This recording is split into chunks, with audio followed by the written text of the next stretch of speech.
টাকা পয়সা বেশি যদি করতে পারো কামাই, শ্বশুর শাশুড়ির কাছে ভালো তুমি জামাই।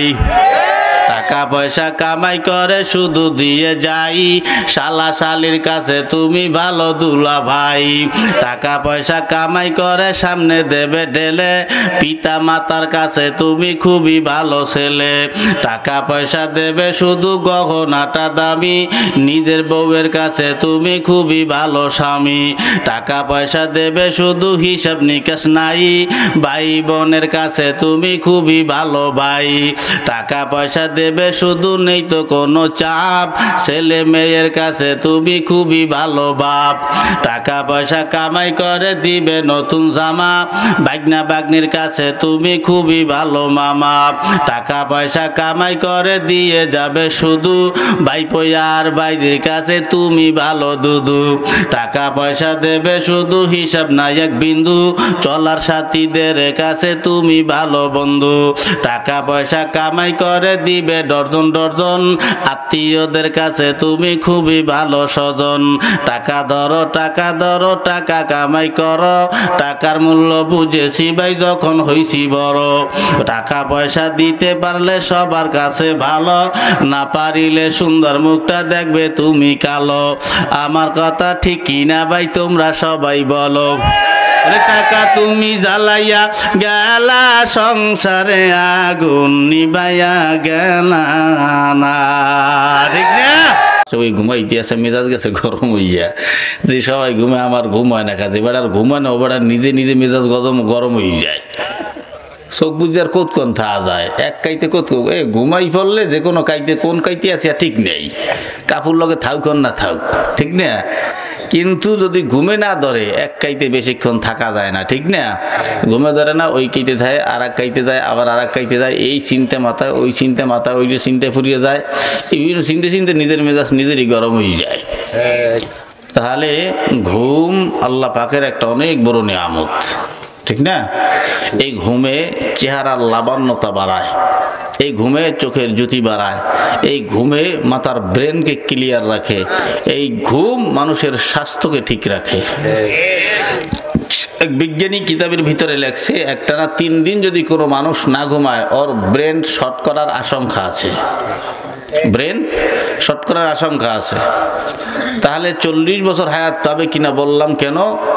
এই যে জাতিটা, এই 2000 সালে মোবাইল ছিল না, এরপরে মোবাইল আসছে।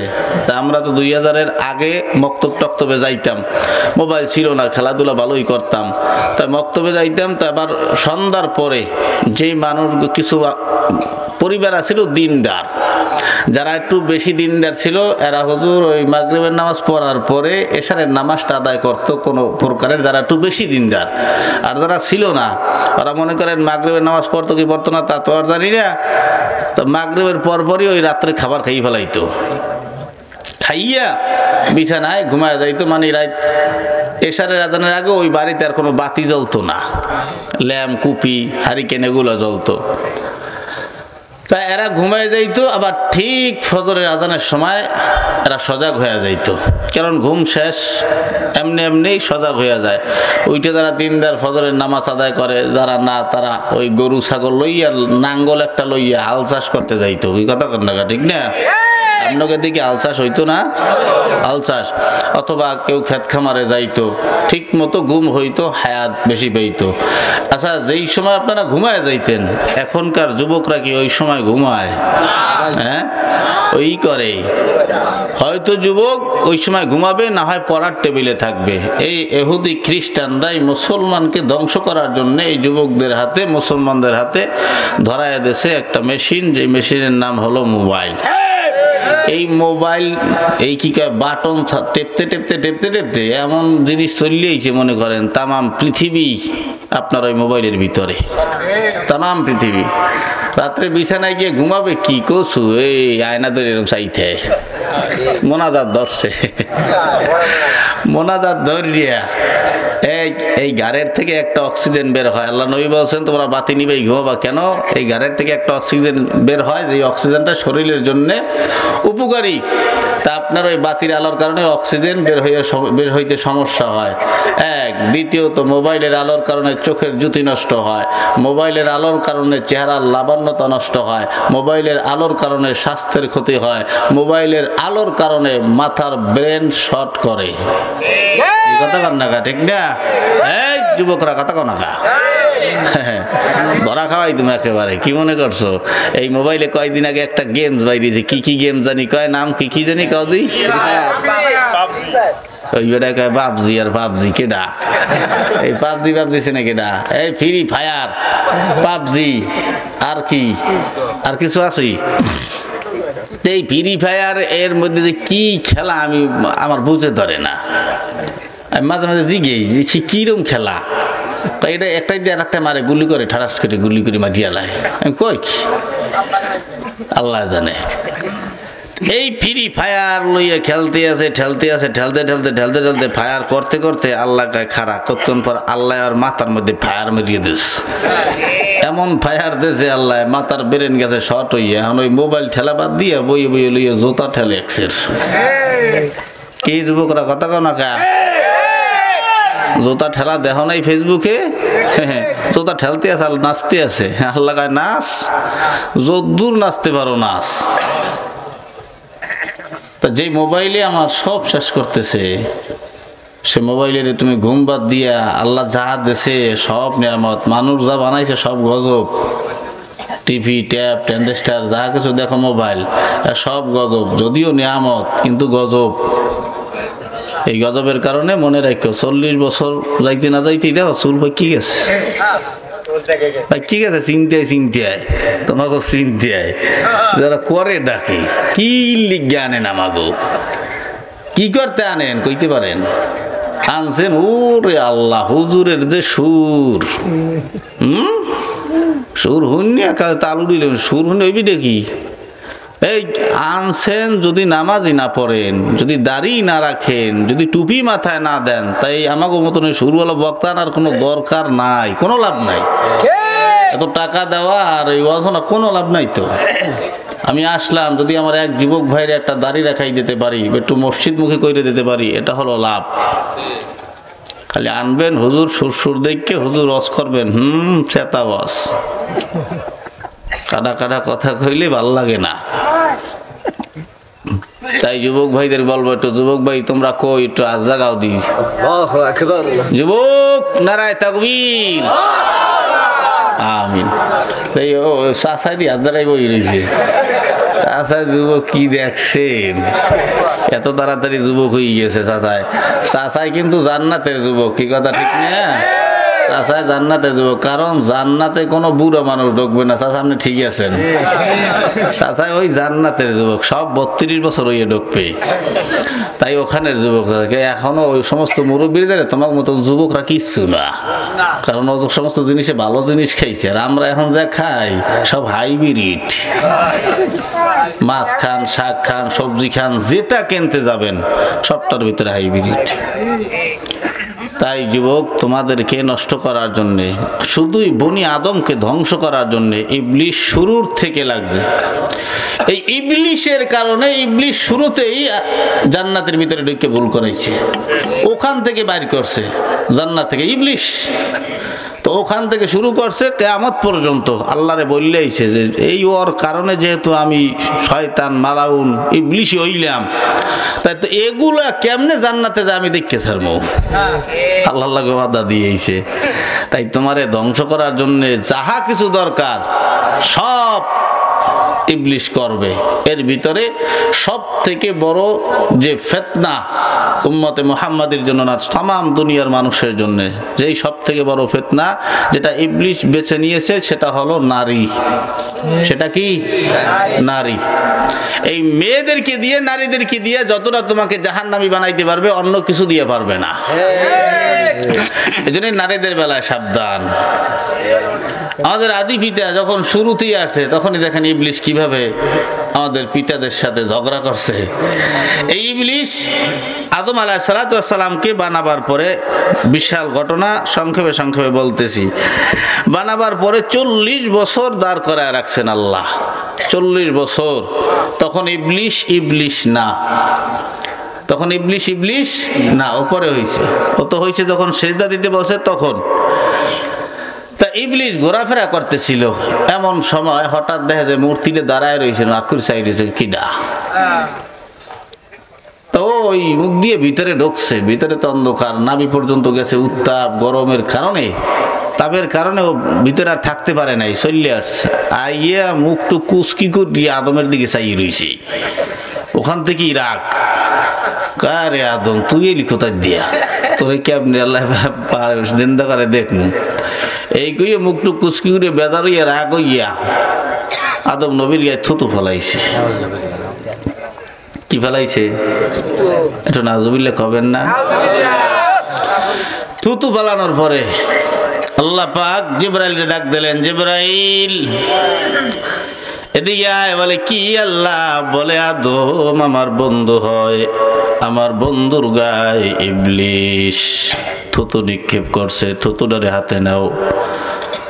থুতুটা হাতে নেওয়ার পর বলে এই থুতু দিয়ে ভালো জিনিস বানাবা না, এই থুতু দিয়ে আল্লাহ তাআলা কুকুর বানাইছে। কুকুরে খায় কি? ভালো জিনিস খায়। পরে যতই কোরমা পোলাও খাওয়াইবেন, পায়খানা দেখলে সাদা একটা দিতে হইবে। আল্লাহ তুই কি মনে করছো তোর থুতু দিয়ে ভালো জিনিস বানাও? তুই যা হইব তা, ঠিক কথা কর না, ঠিক না? আব্দুল্লাহ ইবনে আব্বাস রাদিয়াল্লাহু তাআলা আনহুর থেকে হাদিস বর্ণিত, বলে এই ঘটনার পর আল্লাহ তাআলা এই আদমের ভিতরে রূহ দান করলেন। লম্বা ঘটনা।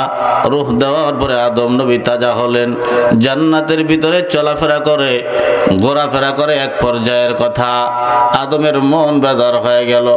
আল্লাহ ডাক দিয়া কয়, আদম মন বেজার কেন? আল্লাহরে আদম কয়, আল্লাহ আমার কোনো সঙ্গী নাই, আমার সঙ্গী দরকার। আল্লাহ পাক আদমের চোখে ঘুম দিয়া দিলেন। এমন ঘুমের চোটে 40 বছর কেটে যায়। আল্লাহ পাক আদমের বাম পাজরের হাড্ডি ফেরেশতাদের মাধ্যমে খুলায়া নিলেন। হাড্ডিটা খুইলা নিয়া ওই হাড্ডির থেকে আল্লাহ তাআলা সুন্দর সুসুরি মনোরম সুন্দর দেহের একজন মহিলা তৈরি করলেন। নাম হলো তার হাওয়া আলাইহিস সালাম। 40 বছর পর যখন ঘুম ভাঙলো, ঘুম ভাঙার পরে আদম নবী উইঠা তাকায় দেখে তার পাশে একজন সুন্দর নারী দেখা যায়। আদমের লোভ লেগে গেল। আদম সামনের দিকে হাত বাড়ালেন। আল্লাহ পাক বাধা দিলেন, আদম ধরা যাবে না, বাধা আছে। বলে আল্লাহ কেন? বলে আল্লাহ কয় ওরে ধরতে হইলে তোমার কাজ করতে হবে। বলে কি কাজ? বলে বিয়ার কাজ। বিয়া করতে হবে, বিয়া করলে হালাল হবে, না হয় হালাল হবে না, হালাল বানাইতে হবে। আল্লাহ তাড়াতাড়ি হালাল বানা। আল্লাহ ফেরেশতাদের ডাকলেন, জড়ো করলেন। আদম আর হাওয়ার বিয়ার খুতবাটা স্বয়ং আল্লাহ নিজেই পড়ছে। সুবহানাল্লাহ। আদম আর হাওয়ার বিয়া হওয়ার পর ফেরেশতারা উল্লাসে মাতুয়ারা, আনন্দে মাতুয়ারা, নাচ গান গাইতেছে, আনন্দ ফুর্তি করে। এই বিয়া হওয়ার পরে আল্লাহ পাক তাদেরকে পাঠায় দিলেন বাসরের ঘরে। এই বাসর ঘরে যাওয়ার পর আল্লাহর বান্দা আদম নবী আবার যখন হাত বাড়ায়, আল্লাহ আবার বাধা দেয়, আদম হাত বাড়াইও না, একটু কাজ বাকি রয়েছে। বলে কি এখনো হালাল না? বলে কেমনে? আল্লাহ কয় মহারানা দিতে হবে, মহারানা দিয়া তারপরে হাওয়ার গায়ে হাত দিবা। আদম নবী কয় আল্লাহ আমি তো জানি না আর বুঝিও না, মহারানা কি খায় না মাথায় দেয় তাও তো জানি না। এই মহারানা কেমন জিনিস? বলে মহারানা এমন এক জিনিস।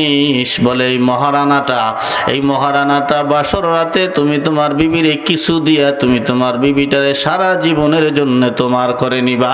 এইটার নামই হলো মহারানা। কথা ঠিক না? দেশেন তো মহারানা, ধরা খাবেন। মহারানা অনেকেই দেয় নাই। আর বর্তমানে সরকারি যে কাবিন নামা বের হয়েছে, কাবিন, আগে তো আর কাবিন ছিল না, এখন কাবিন নামা বের করিয়া মহিলাদেরও ভালো হয়েছে। এখন রিক্সাওয়ালা ছেলেটা বিয়া করতে গেছে, কাবিনে লেখছে 10 লাখ। 10 লাখ টাকা। ও তো পাদরে বাপ সবি আর বাজার, আমি জিন্দগিতে 10 লাখ কামাই করতে পারবো না, আর তোরেও দিতে পারবো না। পাও ধরছি, মাফ করলে কর, না করলে যা। এই কথা ঠিক না? সরকারি কাবিন যেটা পারবে না সেটা দরকার ওই আটকায়। কি কয়? আটকায়। এই সরকারি কাবিন নামা পাইয়া অনেক মা, অনেক মহিলারা মেয়েদেরকে দিয়ে ব্যবসা খুলছে। ব্যবসা বোঝেন তো? বিয়ে মাইয়ে দিয়া 2 মাস পর কাবিন নামায় তো 4 লাখ লেখা, চিন্তা কি? আর সরকারি আইন, কাবিন নামায় মাইয়া ইচ্ছে করে থাকুক আর অনিচ্ছায় থাকুক, যদি না থাকতে চায় ওই 4 লাখ তোমার দিতে হইবে বাধ্যতামূলক। অগবেলায় স্বাধীন দিয়ে দিয়েছে, আমাকে বেলায় দেয় নাই। সরকার মহিলা, বুঝেন নাই? বাধ্যতামূলক দিতে হইবে। ওপলা তো বিয়ে করে ভেজালে পড়ছে। যা কামটা হলাম কি, তুই 2 মাস থাকতালি না, আমার বাইরে ছিল না, বাইরে ছিলি না, ভালো করে দিয়া, এর মধ্যে তোর করলে ডাকি আর থাকবি না, মানি রাখি, হুদা হুদি, আর কোনো কাম নাই। মহারানা দেন, ওই কাবিন নেমা কম লেহেন। আল্লাহ দিয়ে তাকান, আল্লাহ পাক সুন্দর ব্যবস্থা করবে। মনে রাখেন, নিয়ত যদি ঠিক থাকে, আমল করার আগে 100% বিশ্বাস অন্তরে রাখতে হবে, তাহলে ওই আমলে আপনার কাজ করবে। আমল করি কামি করে না। ফকিরের দ্বারা গেছেন, ফকিরি পানি ভরা দিয়েছে, যে ফু দিয়ে দেছে, ফুতে কামাইবে না। কি ফুতেছে আল্লাহ জানে, দূর দেশে হালাইয়ে কামায় না। ওই কোন আল্লাহর ওলি বলে মাইকে ফু দিয়েছিলে, কইছে আপনারা সবাই বোতল খুললিয়া ধরেন, ফু দিয়ে দেছে, আর ও চিন্তা করে মাইকে ফু দিয়েছে, হে ফু কি হেরে বোতলে আইছে, ও রয়েছে পুকুরে ফালাইয়া, এই পুকুরে ফালাই দিয়েছে তো পানি উঠলে উঠে বলে পুরো এলাকা উঠে গেছে। তাহলে যে কোনো আমল করতে গেলে 100% বিশ্বাস আগে অন্তরে ঢুকাইতে হবে, তারপরে আমল করতে হবে। ওই আমলে আপনার কাজ করবে। যেমন আপনি মসজিদ মাদ্রাসায় টাকাটা দেন না, 100% বিশ্বাস যখন রাখবেন, 1 টাকায় আপনার 10 টাকার নেকি আসবে, 1 টাকায় আপনার 10 টাকার ব্যবসা হবে, তখন আপনার বিশ্বাসই তো নাই। দিমুকা মাদ্দা, এই চিন্তায় থাই। যাই হোক, আদমকে বললেন, আদম মহারানা দিয়া তারপরে হালাল বানাইতে হবে। আল্লাহ, মহারানা কি দেব, কিভাবে দেব আমি তো জানি না, কি দেব? আল্লাহ কয়, আমার একজন প্রাণের বন্ধু আছে, নাম হলো হাবিবুল্লাহ মুহাম্মাদুর রাসূলুল্লাহ সাল্লাল্লাহু আলাইহি। গাছ দেখা যায়, ওই গাছের কিনারায় যাবা না, গাছের ফলটাও খাবা না। আল্লাহ আদমের কাছ থেকে ওয়াদা নিলেন, ওই দিন ওয়াদা নিয়া আদম নবীকে ছাইরা দিলেন। ইবলিশের তো খবর নাই, কারণ ইবলিশ প্রথমেই সিজদা না দিও বেঈমান হয়ে গেছে, কাফের হয়ে গেছে। এই ইবলিশ এখন তো আদম রে আগে তো বলছে যে তোমার একটা বনি আদমকেও জান্নাতে যাইতে দেব না, তাহলে আদম রে কিভাবে জান্নাত থেকে বের করা যায়? এই চিন্তায় পড়ে গেল। ও তো চিন্তা করলো, ও তো জান্নাতের বাইরে, আদম জান্নাতের ভিতরে, আদম রে কিভাবে ধোকা দেওয়া যায়, এই চিন্তায় পড়ে গেল। চিন্তা করে আর জান্নাতের চতুর্পাশে ঘুরতে ঘুরতে তাকায় দেখে এই দেওয়ালের সাথে ময়ূর পাখি বসা। ময়ূর পাখি চেনেন? এই ময়ূর পাখি বসা, বলেন তো ময়ূরের গায়ে পাংখা কয়টা? কথা কেন? আমার কথা বোঝেন না আপনারা? আমার ওয়াজ বুঝতে আছেন? একটু বুঝাইতে আছি যে ইবলিশ শুরুর থেকেই যে আমাদের শত্রু, কিভাবে আমরা জান্নাত থেকে বেড্ডা হইলাম, এরপর যাইতে আছি, চিন্তা নাই। তা বোঝেন তো আমার কথা? এমনি বরিশিল্লে মানুষ কি না কি কই, আবার কি বোঝেন না বোঝেন, কথা কন্যা চুপ করে বই রয়েছেন, এর লিগে বুঝতে আছি যে বোঝে না মনে হয়। কি যুবকরা বোঝো? তোমাকে খোরাক দিব মানে চিন্তা করিও না, বুঝছি, একটু বহ। তাই এই আদমকে বলেন ময়ূরের পাংখা কয়টা? দুইটা। এই ময়ূরের পাংখা ছিল 600। এই ময়ূরের পাংখা ছিল 600। আল্লাহর গজবের কারণে দুইটা পাংখা। এই ময়ূরকে দেখা ময়ূরকে লোভ দেখাইলেন। এই ময়ূরকে গিয়া বললেন, ভাই তুমি কি আমার জান্নাত পর্যন্ত নিয়ে যাইতে পারবা? বলে না। বলে কেন? বলে আল্লাহর নিষেধ আছে, আল্লাহর অনুমতি ছাড়া আদম আর হাওয়া জান্নাতে আছে, আল্লাহর অনুমতি ছাড়া কাউরে জান্নাতের গেটে নেওয়া যাবে না, আর জান্নাতেও ঢুকতে দেওয়া যাবে না। এবার ইবলিস তারে লোভ দেখায়, ঘুষের লোভ। কিসের লোভ? ঘুষের লোভ। ওই ঘুষ ওখান থেকে আসছে। তাই দুনিয়ার কিছু মানুষ আছে শয়তান মার্কা, এরা ঘুষ নেয় আর ঘুষ দেয়। কথা ঠিক না? তাই ঘুষ ওখান থেকে আসছে। এবার ঘুষের কথা শোনার পর কিছু ইমানদার ঘুষ নেওয়া লাগবে তাই সরকারি চাকরি করে না। আবার কিছু বেঈমান আছে, কিছু ইমানদার আছে, তারা ঘুষের কথা শুনলে লোভ সামলাইতে পারে না। তাই ময়ূরপঙ্খীরা তো আর লোভ সামলাইতে পারলেন না।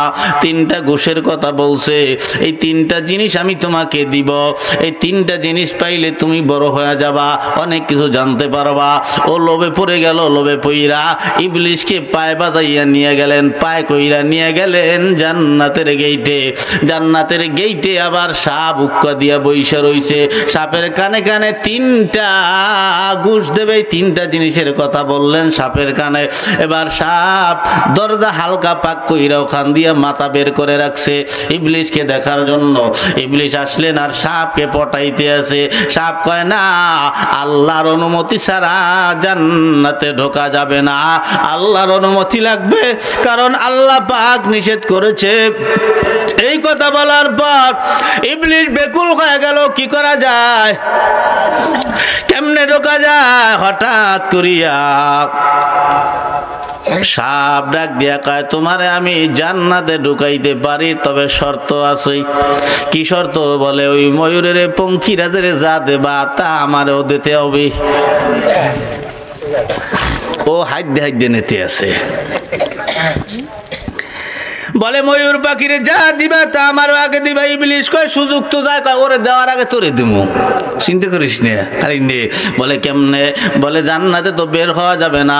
বলে আমি বের হব না। বলে কই থাকবা? বলে আমি তোমার পেটের ভিতরেই থাকবো, তোমার ভিতরেই থাইকে আমি কথা বলবো। ঠিক আছে ঢোকো। ঢুকলেন, জান্নাতের ভিতরে নিয়ে গেলেন। ডাক দিয়া কয়, যেই গাছের ফল আল্লাহ আদম নবীরে খাইতে নিষেধ করছে, ওই গাছের কিনারায় চলো, নিচতলায় চলো। ওই গাছের কিনারায় যাওয়ার পর হাওয়া আলাইহিস সালাম, আদম নবী ঘুমায়। আমাদের মা হাওয়া আলাইহিস সালাম ঘোরাফেরা করে জান্নাতের ভিতরে। ঘুরতে ঘুরতে ঘুরতে ঘুরতে ওই গাছের কিনারা দিয়া যখন যাওয়া ধরছে, তাই ওখানে বইসা বইসা ছলনা আর কান্না আরম্ভ কইরা দিছে। কথা ঠিক? যেই ছলনা আর কান্নাগুলো এখন বর্তমানে আমাদের দেশের মহিলারা কান্দে। ছলনার কান্না না যুবক? মাইয়ার লাগে রাগ করছে, পোলায় ভাত খাইবে না। প্রেমিকা মাইয়ায় ফোন দিয়ে কয় ভাত খাইছো? পোলায় ভাত খায় আর কয় খামু না। মোবাইলে কয়, এদিকে নেলা ঢুকায় আর কয় খামু না। রাগ তো করছি মনে মনে কয় তোর লগে মরবো, খাইয়ে লই আগে। কি যুবক কথা কও না, কথা সত্য না মিথ্যা? খাওয়ার এগুলা কও। কি মনে করো জানি না, তোমাকে মতন ওরম হাজার গাই আমাকে দাঁড়াইয়ে প্রস্তাব চাই, হুজুর একটা তাবিজ দিয়ে নমকে একটু পাগল করবো। কি দেহ পাগল করিয়া লাগবে নি? কে পাগল করবি? কে আমার প্রেমের পাগল বানাবো? জায়েজ আছে? কথা কানা জায়েজ আছে? বেহুদা টাকা খুয়াও কা? কি দরকার তোমার? এই পাথরের আড্ডি দিয়ে যারে আল্লাহ বানাইছে ওই বিয়ার পিড়িতে ওই মাইয়েই বসবে। কথা কন না কা? ঠিক না? হ্যাঁ, কলেজে গেছে, কলেজে যেই মেয়ে দেয় সেই মেয়েই সুন্দর, মনে হয় সবগুলো ওই আল্লাহ বিয়ে করবে। যেইটার দেয় সেইটাই পছন্দ হয়ে যেতে আছে, তাতে প্রেম করবে কোনটা লাগে? আবার প্রেম করে টাহা দিতে দিতে জীবন ক্ষয় করিয়ে ফেলাইছে, নিজের কাপড় চোপড় বেশি বিক্রি করিয়া লাইছে, বাপ মার সাথে খারাপ ব্যবহার করে। একটা মাইয়ের লেগে ওই মাইয়ে কি তোরে পেটে রাখছে? বদমাইশ। কি চাচা ডক লাগতে আছে না? মাইনি আছে চাচা দিয়ে প্লাস মাইনি আছে বুঝে। আসতেছে। এরপর ছলনা আর কান্না। মহিলারা কি অসন্তে আইছে? মহিলারা কইবেন দাও হুজুর আমাকে কয় কি ছলনা সবার ভিতরেই আছে, কি কথা কান্না ঠিক না? আমার মধ্যেও ছলনা আছে, আমিও ছলনা করি, তবে সবার ছলনা এক না। পুরুষেরও ছলনা আছে, মহিলাদেরও ছলনা আছে, তবে মহিলাগুলো একটু বেশি, বুঝলেন না? এই কারণে মহিলার কথা কইলাম। এই ইবলিস এবার ছলনার কান্না কান্দে হাওয়া ডাক দিয়া কয় কি ব্যাপার সাপ তুমি কাঁদো কেন? আওয়াজ দিয়া কয় সাপ তো কথা বলে না, কথা বলে ইবলিস। ও কয় সাপ কেন কথা কয়? এবার ওই ইবলিস সাপের মুখের ভিতরে থাইকা সাপের জবান দিয়া কথা কয় আমি তো কাঁদি আমার জন্য না। বলে কার জন্য? বলে আমি কান্দি তোমাকে তোমার হাওয়ার জন্য। বলে কেন? বলে এই গাছটারে চেনো? বলে হা চিনি। বলে কি গাছ? বলে গন্ধম গাছ। এই গাছের ফল খাইছো? বলে না। বলে কেন খাও নাই? বলে আল্লাহর নিষেধ আছে, এই কারণে আমরা এই গাছের ফল খাই না। এই জায়গায় তো ভেজাল। বলে কেমন ভেজাল? বলে আল্লাহ তোমাকে কয়দিন পরে জান্নাত থেকে গেটি ধরিয়ে বাইর করিয়ে দেবে, এই কারণে এই গাছের ফল তোমাকে খাইতে নিষেধ করছে। কারণ কি জানো? এই গাছের ফল খাইলে তোমরা চিরদিনের জন্য জান্নাতি হয়ে যাবা, আর বাইরে বানা। এই লিগে আল্লাহ নিষেধ করছে, তোমরা তো জানো না। ও জানে, ও জানে আল্লাহ বাইর করবে না। এই আজ এবার এই হাওয়া আলাইহিস সালাম লোভে পড়ে গেলেন। মহিলাকে একটু মায়া কিন্তু বেশি হয়, ঠিক না? আপনি দুই চারটি কথা কইলি ওই যে পোলা পরে আছে যুবকরা জানে যে মাইও কেমনি পড়াইতে হয়, কত কিছু। কেউ কেউ আমি খয়রাতি, আমার কিচ্ছু নাই, বাপ মা টাম্মা কিচ্ছু নাই, মাইয়াই মায়ায় পড়িয়ে দেখা আরে কেউ নাই, ঠিক না? খয়রাতি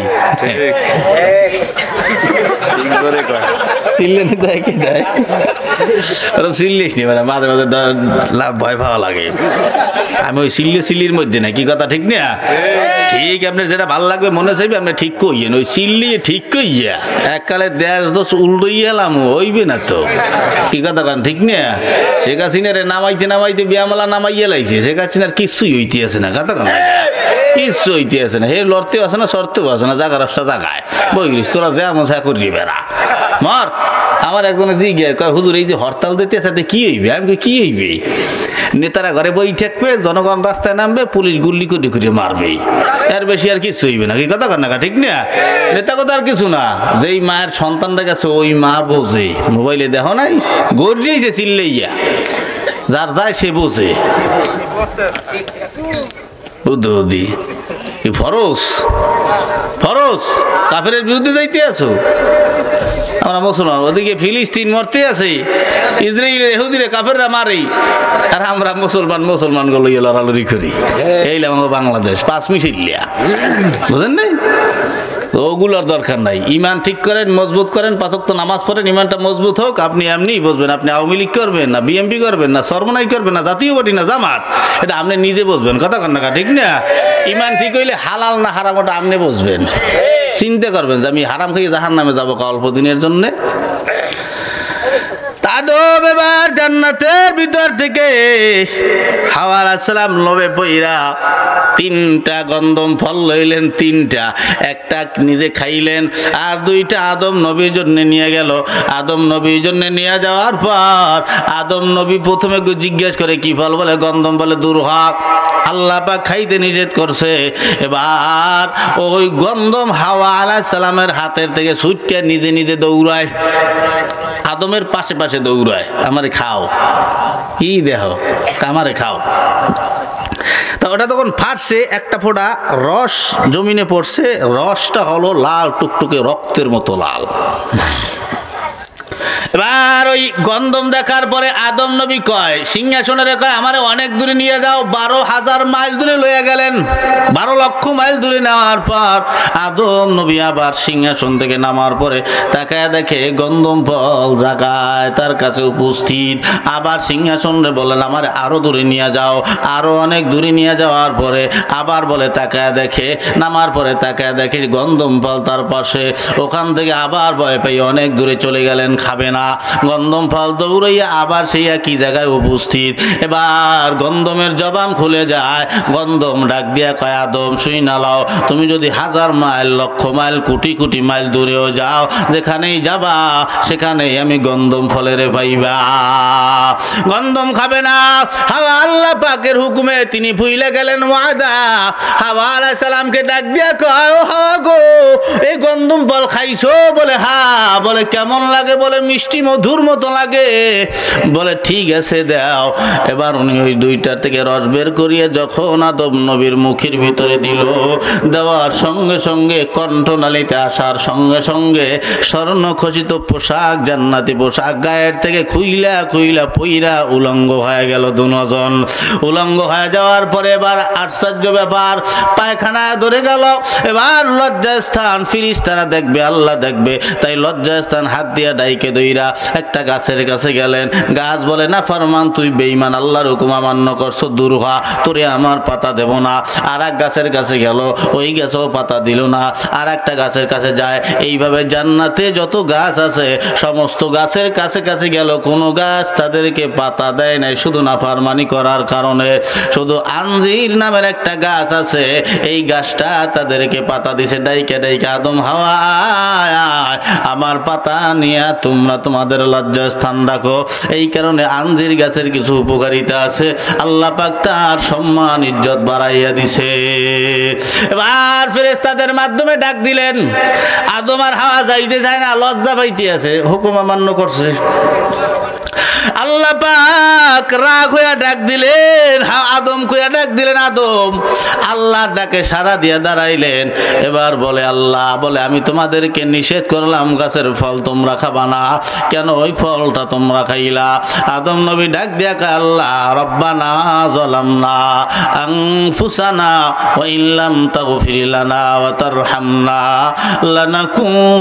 লানাকুনান্না মিনাল খাসিরিন। আয় আল্লাহ, আমাদেরকে মাফ করে দেন, আমরা আমাদের নফসের উপরে জুলুম করেছি, মাফ করে দেন। আল্লাহ কয়, না, তো তাড়াতাড়ি মাফ হবে না। কি করলে মাফ হবে? আল্লাহ বলে, জান্নাত থেকে বের হও। আল্লাহ পাক তাদেরকে দুনিয়ায় পাঠিয়ে দিলেন। আদমকে পাঠাইলেন ভারতের চরণদ্বীপের ভিতর, হাওয়াকে পাঠাইলেন জেদ্দার ভিতরে। ও মুসলমান, দুইজনকে দুই জায়গায় ফালা দিলেন। এক বর্ণনার ভিতরে লেখে 40 বছর, অন্য বর্ণনায় লেখে 300 বছর আদম নবী কান্নাকাটি করেছে। এই কান্নাকাটি করার পর এই আদম নবী এক পর্যায়ের ব্যাপার, আদম আর হাওয়ার কোনো সঙ্গ নাই, তাদের সাথে কোনো দেখা সাক্ষাৎ নাই, কান্নাকাটি করতেছে। কান্দতে কান্দতে কান্দতে কান্দতে জীবন শেষ পর্যায়ে একদিন জিবরাইল আমিন আইসা ডাক দিয়ে কয়, আদম রে। বলে কি ব্যাপার? বলে মরার আগে আগে হজ খানা আদায় কইরা নাও। যখন হজের কথা বলছে, মরার কথা বলছে, ঘাবড়ায় গেছে, হায় রে গুনাহ মাফ হলো না, আমি তো নাফরমান, এখনই যদি মারা যাই তাহলে কি হালত হবে। উনি সাজসজ্জা কইরা মক্কার জমিনে গিয়া যাই। মক্কার নাম বাইতুল্লাহর নাম ছিল আগে বাইতুল মামুর। ফেরেশতারা তওয়াফ করতেন, ফেরেশতারা আসলো হাজার হাজার, তওয়াফ হয়ে গেল। তওয়াফ হওয়ার পর এবার পুরা হজ আদায় করার পরে আদম নবী জিদ্দার দিকে রওনা। হঠাৎ করিয়া জিদ্দার অপর পাশে তাকায় দেখে এক মহিলা রমণী সুন্দরী আসতেছে। আদম নবী চিন্তায় পড়ে গেল, তামাম দুনিয়ায় তো কোনো মানুষ নাই, কোনো নারী জাত নাই, তার মানে এটা আমার হাওয়া ছাড়া আর কেউ হবে না। উভয় উভয়ের দেখা গলা জড়ায় দুইরা কান্নাকাটিতে লিপ্ত হয়ে গেল। কান্নাকাটি করতে করতে আদমের এমন কান্না করছে, এই কান্নার পানি বাইয়া পইনা নহর বয়ে গেল। যে আদমের পানি নহর বয়ে গেছে, ওই নহর থেকে খাজুর গাছ তৈরি হয়, খাজুর তৈরি হয় এবং আরো কিছু কিছু ফল তৈরি হয়, কি ফলের গাছ, যেগুলো আমরা তরকারিতে দিয়া খাই। এরপরে হাওয়া আলাইহিস সালাম ইনি কান্না করার পর যেই ওনার চোখের পানি দিয়ে যেই নহর বসছে, ওই নহর দিয়া মেহেন্দি গাছ, এরপরে আরো দারচিনি মারচিনি গাছ, এগুলো তৈরি হলো, যেগুলো আমরা তরকারিতে দিয়ে খাই। এরপর এই দুই নবী দুই আদম আর হাওয়ার চোখের পানি যেই সাগরে পড়ছে, যেই নদীতে পড়ছে, ওই নদীতে এক একটা চোখের পানির ফোঁটাগুলা স্বর্ণ মুদ্রায় পরিণত হয়ে গেছে। যেই স্বর্ণ মুদ্রাগুলো এখন আমরা মহিলাদের কানে পড়াই, নাকে লাগাই, আরো কত জায়গায় দেই। এই আদম আর হাওয়া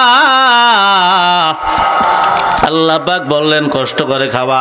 তাহলে এখন তো দুইজন হয়ে গেল, এবার কি খাবে তারা? খাওয়ার জন্য আল্লাহ পাক বলে কষ্ট করে খাবা। আল্লাহ পাক গরু দিলেন। গরুতে আগে কথা কইতো।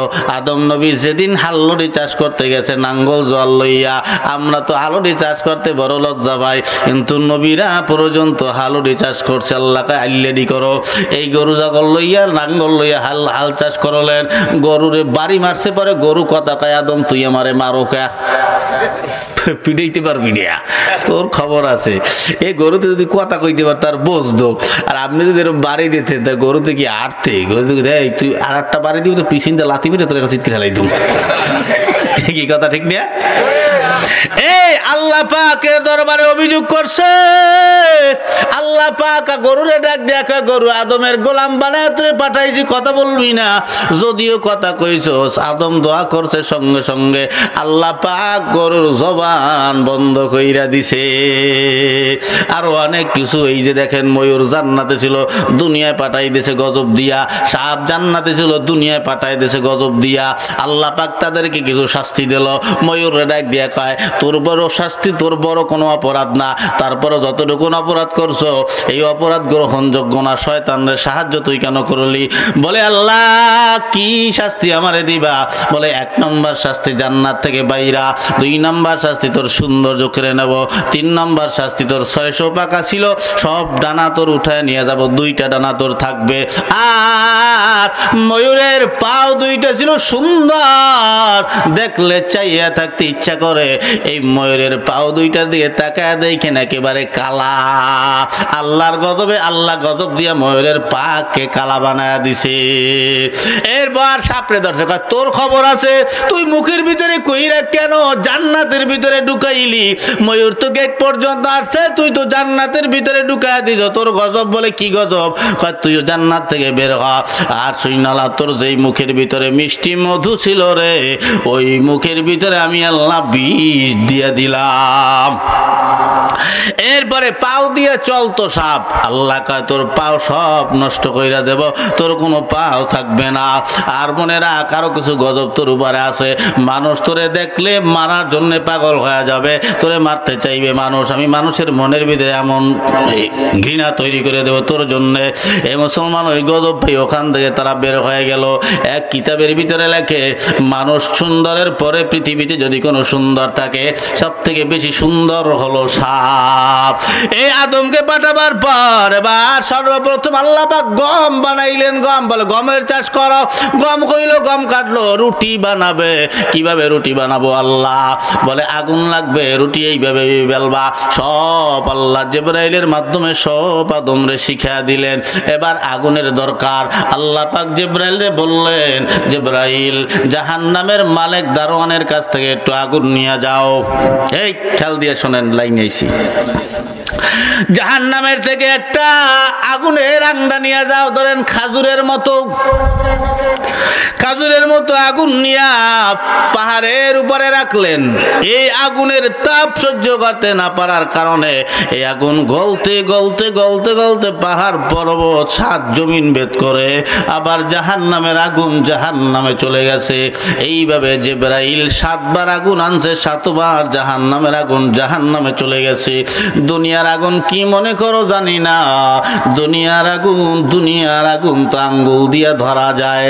1 সেকেন্ড 2 সেকেন্ড আঙ্গুল রাখা যায়, যদি রাখা না যায় তো মুসলমান কি ধরা যায় না? হ্যাঁ, যদি ধরা না যায় তো অনেকগুলো আছে যুবকরা প্রেমে শাক খাইয়া সিগারেট টাইনা সিগারেট এই জায়গায় দইরা হাত পুইরা ফেলা, এরকম আছে না নাই? তাহলে দুনিয়ার আগুন সহ্য করতে পারতেছো? ও মুসলমান, জাহান্নামের আগুন এতটা কঠিন, এই জাহান্নামের আগুন যদি মানুষের কোনো একটা কোনায় লাগে, 1 ইঞ্চি পরিমাণ কোনার ভিতরে লাগে, বলে পুরা শরীরটা পুইরা ভস্ম হয়ে যাবে। তাই এই জাহান্নামে আমরা কেউ যাইতে চাই না, কারণ জাহান্নাম অশান্তির জায়গা। এই অশান্তির জায়গা বাদ দিয়া শান্তির জায়গা জান্নাত। এই জান্নাতে যাওয়ার জন্য আল্লাহ পাক বান্দারে কত সুযোগ আল্লাহ তাআলা দিয়ে দিয়েছে। বান্দা আপনি আর আমি বুঝি না, অল্প জিনিস দিয়ে আমরা জান্নাত কামাই করতে পারি। তাহলে শুইনা লাও, আল্লাহ পাক বান্দার জান্নাত কামাই করার জন্য কিছু সেকেন্ড, কিছু মিনিট, কিছু ঘন্টা, কিছু দিন, কিছু রাত, কিছু মাস, কিছু